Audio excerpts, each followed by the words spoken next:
Video की शुरुआत होती है उस नरेशन से जिसे हम चैप्टर 1 में भी सुन चुके थे, आनंद इंगलगी की किताब एल डोराडो से। लेकिन इस बार कहानी सुनाता है उनका बेटा, जिसका नाम विजय इंगर्गी होता है। वह हमें याद दिलाता है कि केजीएफ सिर्फ एक गोल्ड माइन नहीं थी, यह थी महत्वाकांक्षा, खून, धोखे और साम्राज्य की कहानी का युद्ध क्षेत्र। और इसी युद्ध भूमि पर उभर कर आया था एक नाम रॉकी। रॉकी जब गरुड़ा को मारा था तब से मजदूर उसे भगवान मानने लगे थे और सत्ता, सिस्टम और दुनिया का हर बड़ा खिलाड़ी उसे खतरा समझता था। कहानी आगे बढ़ती है और हम पहुंचते हैं केजीएफ के भीतर, जहां अब रॉकी का शासन है। मजदूर के चेहरे पर पहले जैसी दहशत नहीं बल्कि उम्मीद है, क्योंकि उनका भाई, उनका साहब रॉकी अब पूरी खान को सुरक्षित रखता है। एक दिन रॉकी अपनी प्रेमिका रीना को जबरदस्ती केजीएफ के अंदर अपने महल नुमा घर में ले आता है। रीना पहले उसे घमंडी समझती थी, लेकिन अब वह देखती है कि रॉकी कितना अकेला है, क्योंकि रॉकी के पास सब कुछ है पर अपना कहने वाला कोई नहीं। उनके बीच छोटी छोटी बातें, लड़ाइयाँ, देखभाल, धीरे धीरे प्यार बन जाते हैं। रीना रॉकी की जिंदगी में रोशनी भरने लगती है। इधर रॉकी को केजीएफ के कई और माइंस के बारे में पता चलता है, जिनके लिए उन मजदूरों को गार्ड्स बना देता है, पर उनमें से किसी को गन्स चलाने नहीं आता।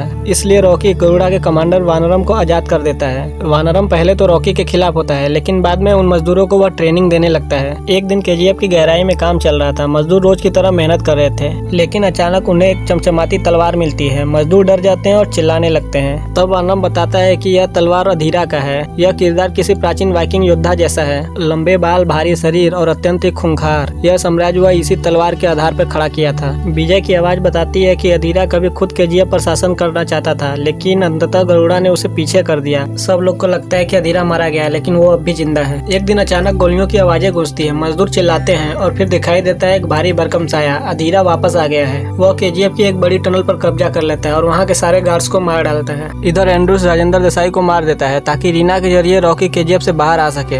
रीना जब ये टीवी पे खबर सुनती है तो केजीएफ के बाहर जाने लगती है और उसके पीछे पीछे रॉकी भी जाता है। रीना को कुछ गुंडे पकड़ लेते हैं। रॉकी रीना को उन गुंडों से छुड़वाता है, लेकिन इस लड़ाई के बीच वह अधीरा के इलाके में पहुंच जाता है, जिससे अधीरा रॉकी को गोली मार देता है। पर वह उसे जान से नहीं मारता, क्योंकि उसे वह अपना पावर दिखाना चाहता था। अधीरा केजीएफ के अंदर बाहर जाने का सारे रास्ते बंद करवा देता है। इधर इस मौके का फायदा उठाकर मुंबई का डॉन सेट्टी इनायत खलील से हाथ मिलाकर रॉकी के सारे आदमियों को मरवा देता है और मुंबई पर पूरी तरह से कब्जा कर लेता है। जब रॉकी की तबीयत में सुधार होता है तब वह रीना के साथ केजीएफ का सोना निकलकर दुबई चला जाता है। वह जाकर वहाँ इनायत खलील से मिलता है। वह इनायत खलील को एक बिजनेस डील देता है। पहले तो इनायत खलील मना करता है, लेकिन बाद में वह मान जाता है और वह वहाँ से बहुत सारे AK-47 गन्स लाता है। वह दुबई से लौटता है और सीधे अधीरा के इलाके पर हमला कर देता है। इस हमले में अधीरा घायल हो जाता है, लेकिन रॉकी उसे मारता नहीं है, क्योंकि रॉकी को भी अधीरा ने एक बार छोड़ा था। इसके बाद रॉकी मुंबई जाता है और वह सेट्टी को जान से मार देता है। उसी साल गुरु पांडियन की सरकार गिर जाती है और भारत की नई प्रधानमंत्री बनती है रमिका सेन, जो एक ईमानदार और निडर औरत होती है। एक दिन राघवन नाम का एक CBI रमिका से मिलता है और उसे रॉकी और केजीएफ के बारे में बताता है। रॉकी का केजीएफ अब तकनीक से भी आगे बढ़ चुका है। यह लगभग एक अंडरग्राउंड सिटी बन चुकी है। टनलों में गुप्त रास्ते, हथियारों के डिपो, माइनिंग के दर्जनों नए प्लांट और रॉकी के भरोसेमंद सैनिक। और रमिका सेन रॉकी को देश के लिए सबसे बड़ा खतरा घोषित कर देती है। वह RBI, CBI, इनकम टैक्स सब एजेंसियां उसके पीछे लगा देती है। रॉकी को रोकने के लिए पूरा सिस्टम सक्रिय हो जाता है, लेकिन रॉकी सिस्टम से नहीं डरता। वह कहता है अगर कोई रास्ता रोकता है तो मैं नया रास्ता बना देता हूँ। इस मूवी में हमें रॉकी के माँ का नाम भी पता चलता है, जिसका नाम शांति होता है। रॉकी बताता है कि मेरा बाप मेरी माँ का कभी ख्याल नहीं रखता था, इसलिए वह बीमार हो गई और मर गई। अब रॉकी अपने बाप को अपनी माँ के कब्र का देखभाल करने के लिए काम पे लगा देता है।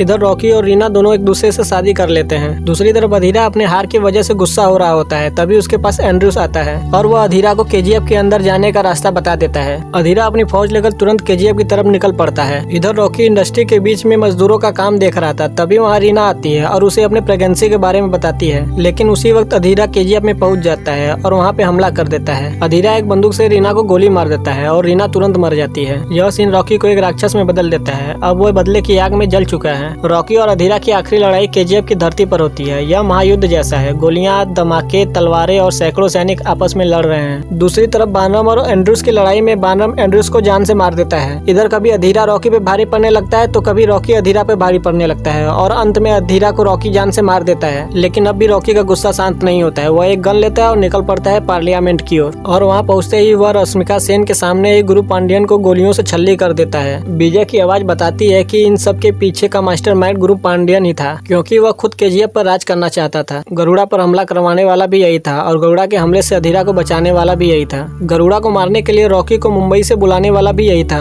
ये सब देखने के बाद रश्मिका डर जाती है और रॉकी को खत्म करने का आदेश दे देती है। भारतीय सेना, नौसेना, वायुसेना सब एक साथ सक्रिय हो जाते हैं। केजीएफ के ऊपर लड़ाकू हेलीकॉप्टर मंडरा रहे हैं। रॉकी वहाँ के मजदूर और गार्ड्स को को सुरक्षित निकाल लेता है और केजीएफ का सारा सोना एक विशाल जहाज में भरकर समुद्र की ओर निकलता है। लेकिन भारतीय नौसेना उस जहाज पर हमला करती है। तोपों की बारिश होती है, सोना समुद्र में बिखर जाता है। रॉकी सोने से भरे कंटेनर को लेकर समुद्र की गहराइयों में डूब जाता है। दुनिया मान लेती है कि रॉकी मर गया है, लेकिन FBI एक पुरानी फाइल खोलती है। उसमें मिलता है रॉकी और एक अमेरिकी गोल्ड ट्रांजैक्शन जो रॉकी के मरने के बाद हुआ है। इसका मतलब रॉकी अब भी जिंदा है। और अंतिम सीन में हमें दिखाया जाता है कि इस कहानी के पूरा होने के बाद आनंद इंगलगी और न्यूज वाले सब लोग चले जाते हैं। तब इस लाइब्रेरी में उस न्यूज चैनल के प्यून को KGF चैप्टर 3 का कॉपी मिल जाता है और इसी सस्पेंस के साथ ये मूवी यहीं समाप्त हो जाती है। तो दोस्तों ये थी KGF चैप्टर 2 की पूरी कहानी। अगर आपको यह एक्सप्लेनेशन पसंद आया हो तो वीडियो को लाइक कीजिए, चैनल को सब्सक्राइब कीजिए और बताइए कि अगली कौन सी फिल्म का एक्सप्लेनेशन चाहिए। मिलते हैं अगले वीडियो में, तब तक के लिए धन्यवाद।